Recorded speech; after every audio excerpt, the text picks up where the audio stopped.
Hey guys, welcome back to Lifestyle of the Plebe and Nameless. I'm Joan. And I'm Coco. And this is Bunny. Hi. We're back for another reaction and review of SNOWDROP, this time episodes 10 and 11. And these two are my favorite episodes so far. Me too. These two episodes are definitely the crucial turning points of this show. If you've been enjoying our reaction series, make sure you subscribe to our channel so you don't miss out on even more reaction videos. Without further ado, let's get straight into business, starting with episode 10. We open with the doctor holding the detonator and she pushes the button. And we see that there was actually 2 bombs that went off. Yeah, it's not even that many. Black Tiger was like, I shouldn't have believed you. He was like, you said you put bombs everywhere. There were only 2. I guess it was too short of a time frame to react because, if no more went off, they could have just ran right out the door because they were right there. You're right. I didn't even think about that. Because then right after that, Suho picked up the gun and then went and reset the booby traps. Yes, they were just all in shock, I think. I guess it had to be that way or else it would be like, the show's over. End of the show. But did y'all see the chief? Like, he hears the bomb and he jumps under the table like a chicken. He goes and hides. And we see that the mechanic's son is still alive. I was so let down. I was hoping, that's the end of him. Kaput. What a disappointment. So the person that actually got hurt was the nice comrade. His eardrums got busted. But I was so surprised that he was still alive after that. Yeah, nobody died. What the heck? Especially the nice comrade. I think he must have some connections with the scriptwriter or something because he's an awfully strong character. There's so many times where he got hurt and he made it back. He's not very healthy, but yeah, he's still alive. He's hanging on. He's still got those life bars. And the phone lady comes waltzing in. Where has she been this whole time? And then you have the mechanic's son popping up at her, asking her where the money is. Yeah. So then Hothead walks in on them. He beats up the mechanic's son again. Like he rightfully deserves to be. Hothead also quickly goes around and looking for his loot and money, and he discovers that it's gone. He comes right back finding the mechanic's son because he knows that he was interested in it. And the mechanic's son doesn't know where it is because Bunuk, the phone girl, she hid it right whenever the bomb went off. Yeah, so the mechanic's son tells on her. The doctor holds her gun to the mechanic's son's head and tells Bunuk, you better tell me where the loot is or else I'm gonna kill him. And Bunuk, her mouth was so tight, she didn't want to budge. Because she doesn't like the mechanic's son. She's like, it's not so bad if he died. But she told the truth of where the loot is, but she framed it on him. She's like, he did it. It suits her personality really well, how she would say that. Yeah, the way she spinned it. The doctor points her gun at Yunro, and I thought she would actually have shot her.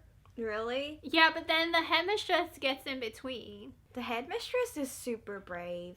She got balls. She has a lot of balls. I couldn't believe that. She's so protective of her people. She's definitely more of the strict motherly figure of all the students. Suho gives a talk to all the hostages, and he says, I said I didn't want to hurt anyone. Now you'll never be released. And he was looking right directly at Yunro when he was saying that. He looks so hurt because he was being super vulnerable to her. This made him so mad that she betrayed him. Outside the tent, number 2 and number 3, they were having a phone call of the whole situation that's going on.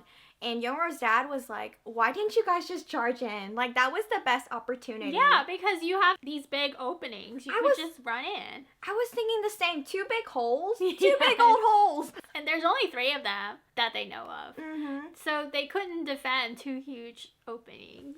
But number 2 was like, no, we can't go in. We still want to win the election. We gotta drag this on. And then you have Youngro's stepmom. She's all praying that there's 13 people dead. That was so disgusting. I know. She's like, there has to be 13, but no more than 13. So messed up. It's so sick. We also see the chief being on television a lot, doing all of the reporting. Mm-hmm. And, he has his sunglasses on. And apparently that's become a fashion icon. Yeah. Who knew the chief was going to be the fashion influencer of 1987? That was so funny. They were telling us how, his sunglasses were being sold out. Yeah, sold out everywhere. Everyone's buying them. Youngro's dad is really concerned, so he goes back to the tent and he gives a phone call to Suho and he demands to see Youngro's safety. So Suho agrees and goes and gets Youngro. The doctor was so mad that Suho agreed to it without asking her permission first.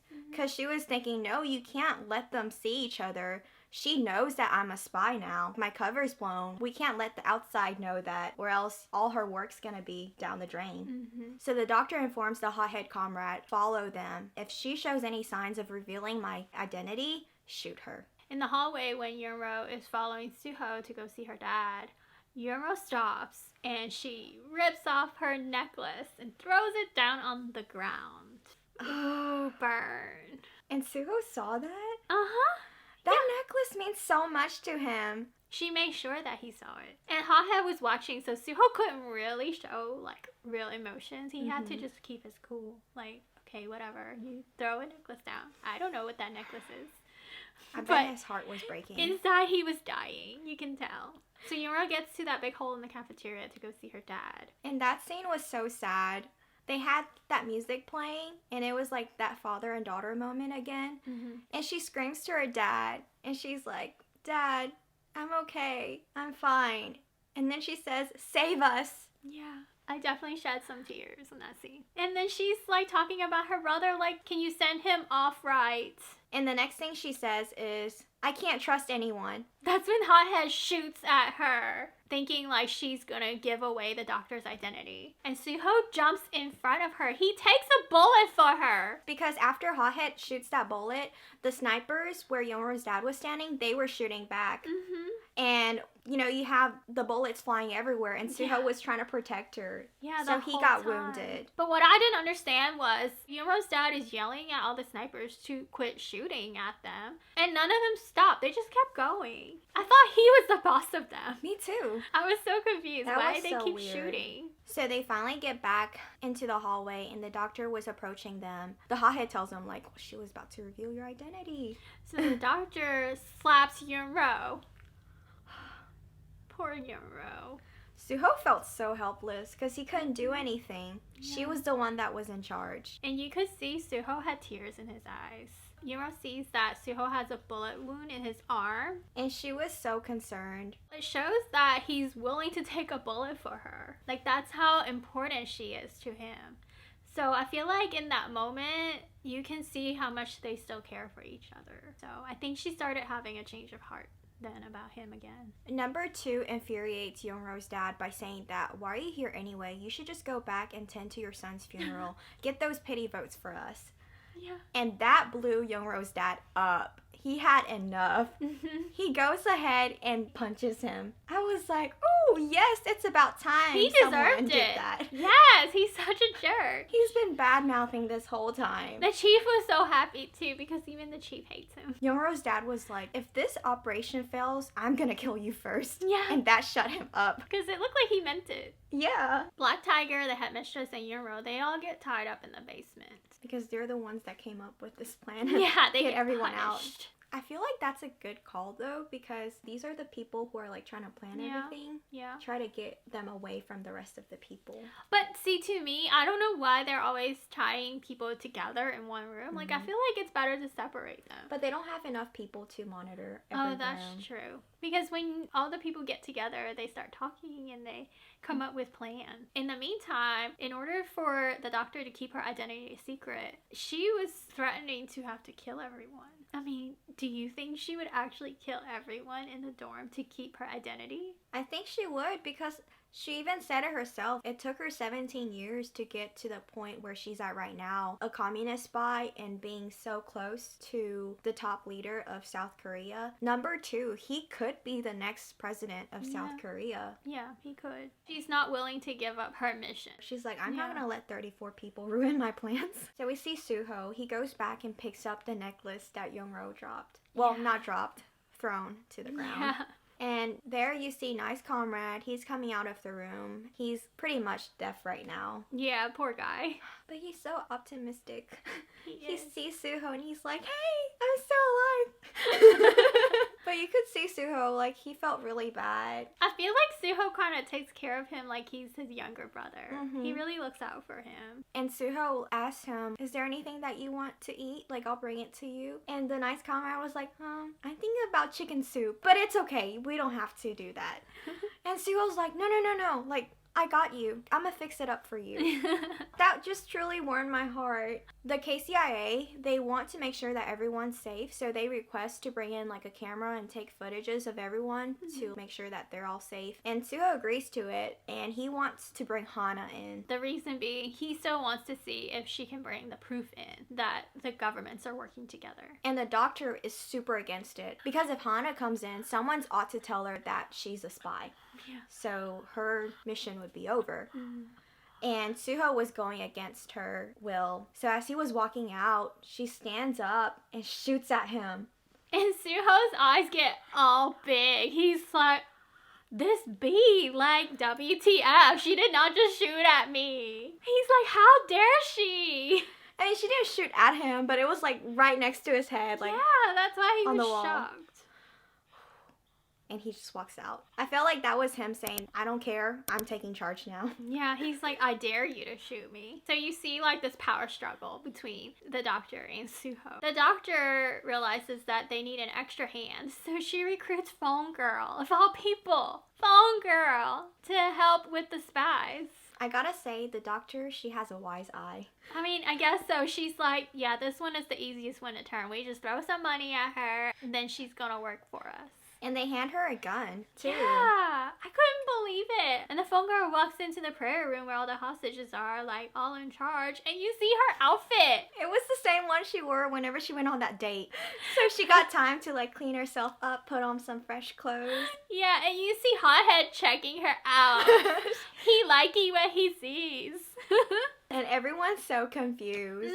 And you can see she's like loving this new power. And she even pulls out her gun. Oh, yeah, because Singer Girl, she's like, why should we listen to whatever you say? Because of this, I'm gonna shoot you. Down in the basement, Black Tiger was trying to dig into Headmistress's past. And you can see the headmistress has PTSD about it. We see a flashback of the headmistress with the chief of the KCIA, and they were standing on this tall platform where she was about to be pushed down. Down the dam. It seems like the chief is forcing the headmistress to admit that she's a communist spy and she's been to North Korea. And she's saying, no, I haven't. It's also very weird because the chief's saying that you have to be. I've been spying on you for months. Like, you have to be a spy. Yeah. It seemed like he was trying to meet a certain quota or something. Like, it's the end of the month, I must find 6 spies, and you're one of them. I must complete my list. And it was scary to see, like, this other side of him. Like, normally you see him kowtowing to everyone, and he's meek and scared of everything. But then you see him acting like this with the headmistress. Like a monster. But we still don't know what brought her to that point. Yeah, I'm still confused. Yunro's dad calls North Korea, and that North Korea lady answers, because she acts like she's in charge now. Yunro's dad begs them to release his daughter, Yunro. And the lady said, nope, no sir. You have to give us 300 million USD, or else we're gonna kill everyone in 3 days. And Yunro's dad's like, why can't you just let my daughter go? Where am I gonna find all this money in 3 days? And I said this before, this show is gonna turn into $300 million for Yunro's safety. And the lady was like, send these new orders out. The spies get new orders to kill all the hostages the day before the election. And I didn't understand the discrepancy, like the new order says day before election, and they're 8 days from election. And the North Korean ladies say, I'm gonna kill everyone in 3 days. And before we find out about that, Suho, he was really questioning about the scheme that's going on. And he's thinking like, would our government really want to kill us? Who's actually in charge now? Would my dad really want me dead? Has he abandoned me? And we see the flashback to Suho when he was a child. His past is actually really sad. His real father had died, and he was trying to find someone to bring his younger sister to the hospital because she was so sick. And he's like, just tell me whatever you want me to do. I'll even die for you. So pretty much Suho is indebted to the adoptive father. In a way, that kind of makes sense now. I don't actually know how like the political structure works in North Korea. But in the very beginning, I was thinking, why would such a high official send his own son to become a spy and send him into such dangerous situations? Yeah. His evil smile kind of makes sense now. Because Suho was radioing the contact to the Communist Party about who's actually in charge now. And they replied that his dad, who's in charge, he hasn't been kicked out of office yet. That's whenever he knows that his dad had abandoned him. Yeah. That's so sad. At the end of episode 10, we see the doctor trying to burn all the tapes that were recorded, and we see Black Tiger walk in, pointing a gun at her. And Suho follows in right after. She's like, you. She was pissed, but I was like, oh my god. Yeah, he changed allegiance finally. Like, they're working together now. He looked a little bit more fresh. Episode 11. We see Suho going down to the basement to release Black Tiger, the headmistress, and Yunro. Suho was telling Black Tiger that you're right. I want to make it out alive, and I want to save all the students too. And you see the headmistress's eyes get all big, like, oh my god, he really is on our side now. She couldn't believe it. A spy switching sides. Back in the prayer room, the phone girl, she made Singer Girl and Beer Girl take out all of the snacks that they had in their dorm. She was eating it. She's like, this is so good. Like she's doing a food review or something. Phone Girl goes and gets food to the doctor and Suho, but instead she sees that Black Tiger and Suho are not working together and they have the doctor tied up. She runs to Hothead to tell him. I couldn't believe it. Like, so she really switched sides. Like, she really, really is now with the spies. Yeah, and she can't go back. She's like, they have to win now, or else if people make it out alive, they're gonna spill it that I helped them. Nothing good's gonna happen to me if that happens. So Hothead immediately goes out, tries to confront Suho, but Suho takes him down too. Phone Girl sees that, and I bet she's super tired. She's like, why am I always on the losing side? So she comes up with this plan. She goes and gets Yunro from the basement and tricks her to come with her. Really, she's just trying to use Yunro to overturn the situation. But Miss P walks in with her box of stuff. I was like, oh. It was such a tense situation. Yeah. And when she came in, like, it just dropped. She puts the boxes down. She's like, wait, what's going on? What is this? And once again, she gets in front of the gun and Yunro. Second time she saved Yunro. The headmistress did it so easy. Like, she just pushed Yunro out of the way. Right. And then Phone Girl ends up pointing the gun at the headmistress. And headmistress is like, come on, do it. Shoot me, shoot me. And then she actually shoots her. But then we find out the gun's not loaded. Like, what? And then you could see the doctor. She's like, yeah, because only the doctor knew that the gun was not loaded because she's the one that gave her the gun. You can see Phone Girl dying inside. I was so nervous during that scene too because I really thought she was gonna succeed. And Phone Girl, you can tell in her head, she's like, shoot, I picked the wrong side. The North Koreans never really did trust me. They didn't even give me a loaded gun. Which makes sense because why would you give someone that you don't completely trust a weapon that could easily come back at me? Yeah, in hindsight, it does make sense. Suho and Black Tiger, they try to talk some sense into the doctor and the hothead comrade. The doctor still doesn't believe him. She's like, well, why don't we listen to the new orders and see what's up? That's whenever we find out that her direct supervisor is actually Suho's dad. And the order that she got before she came here was to bring Suho home. Whenever she listens to it again, she was dumbfounded. It said to kill Suho. Throwing her pen, she's like, what? Yeah, and we see the flashback to the day the doctor and Suho met in the ice, where Suho saves her life.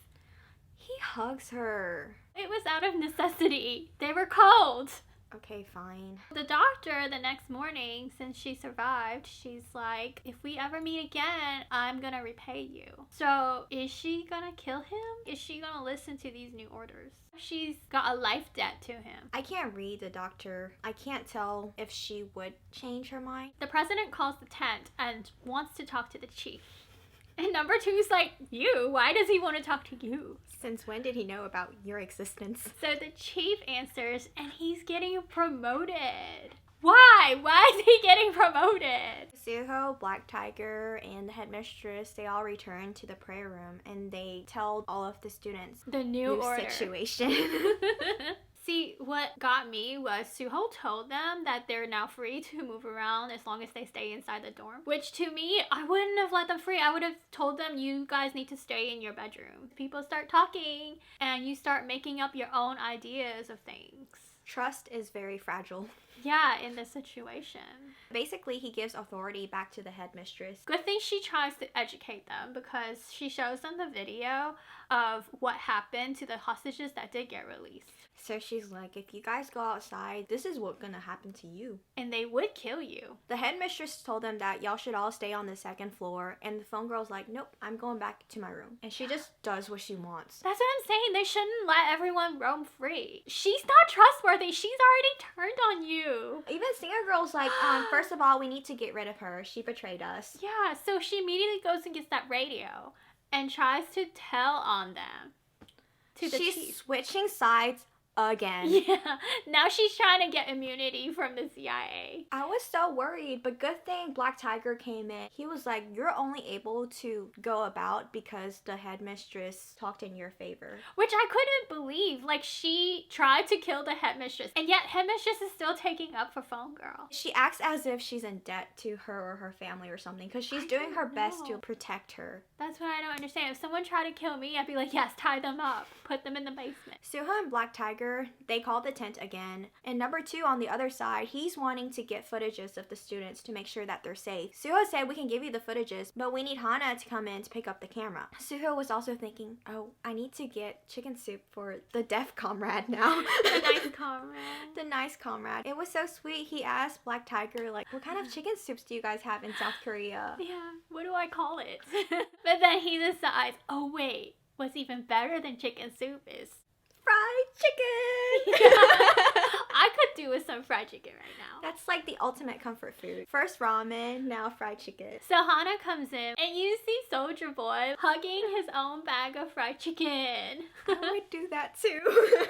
You also see the nice comrade enjoying his fried chicken. Oh, that was so cute. And he was doing it right in front of the doctor and the hothead. He's like, y'all can't have any. And you see the ginormous piece he holds They up. were so big. It was like this big. Like, what kind of chickens do they have over there? They're ginormous. The headmistress was telling the students that you need to act like you're having a good time. In order to thwart the CIA's plans. They now know that the higher chance of the existing party winning the election, the lower their chances of survival are. The footages are going to be shown to the media. Yeah. So she's like, you guys need to put on a show and tell them that we're having the best time of our lives in there. So everyone's like, look at my fried chicken. Mom, Dad, don't worry about me. I'm doing so well. So then we see Black Tiger, Suho, and Hana. They were at the table eating their fried chicken and talking about what they need to do. What are their next steps? Suho volunteers to go get a copy of the tapes. And he walks into Yeonro's dorm. Of course, because she got the only tape recorder in the dorm. So he sees the tape that he gave her that day they met. Eruption. Yes. And that just brought back so many good memories. And he just had that cute smile on his face again. It's been a long time since he smiled like that. Like a nice person instead of an evil person. Yeah. He picks up some random tape to use to record. And it turns out to be the one that Yeonro talked about him on. And we finally hear all of it. She was reminiscing about the day they met again. And about love at first sight. Do you believe in love at first sight? I believe heartbeat and butterflies at first sight. Suho was so touched that she made a tape about him. He already knew that she sort of liked him. But that was confirmation. I know. It made him feel good. Has He's so like, much feelings. And then he goes and records a message to her. That's so cute. What did he say? He says, Yeonro. And then he does whatever. I don't know. They cut off. And then finally we come to the scene where Yeonro goes and looks for Suho up on the rooftop. She taps on his shoulders. She's like... She saw that he was sad in the previous scene because Hothead tells him, you're always disposable. So that really struck a nerve with him, and Yeonro saw like how down he got because of that. She wanted to go cheer him up. So you see her go to her room, grab like a box of I was like, what is that? stuff, and she like rushes up. It reminded me like in the beginning episodes when she did that to like bring him stuff all the time. Yeah, especially when they go back into that room and she makes him coffee and she's like, this is special coffee. It's not just any coffee. It's a coffee that will make you forget about all the bad things that happened. Whatever you want to forget. He says that I want to forget about the time whenever I pointed a gun at your head. She says, I want to forget about that too. Yeah. I feel like the coffee was their way of reconciling with each other and forgiving each other. In a way, the coffee was so symbolic. Yeah. It was special coffee. Then he said, and forget about this too. And we come to the scene where we've waited 11 episodes for. 3 episodes overdue because it normally happens on episode 8. He goes in for a kiss. He did. Euro was caught off guard. And then he kisses her again. I watched that part a lot of times. Rewind. But why did he say, then forget about this? Is it because he thinks that they're only going to have these 8 days together? That's what I'm wondering. Like, he knows they can't be together. I bet she's like, no, I don't want to forget about this. It's probably going to be replaying in my head the Joan rest of wouldn't my want to life. forget about it. No. I'd be like, no, throw up the coffee. And that's how the episode ends. And I'm just like lingering on to that kiss. But the sneak peek into next week's episode blew me away again. Yes. North Korea receives a message that Suho has switched sides. Yeah.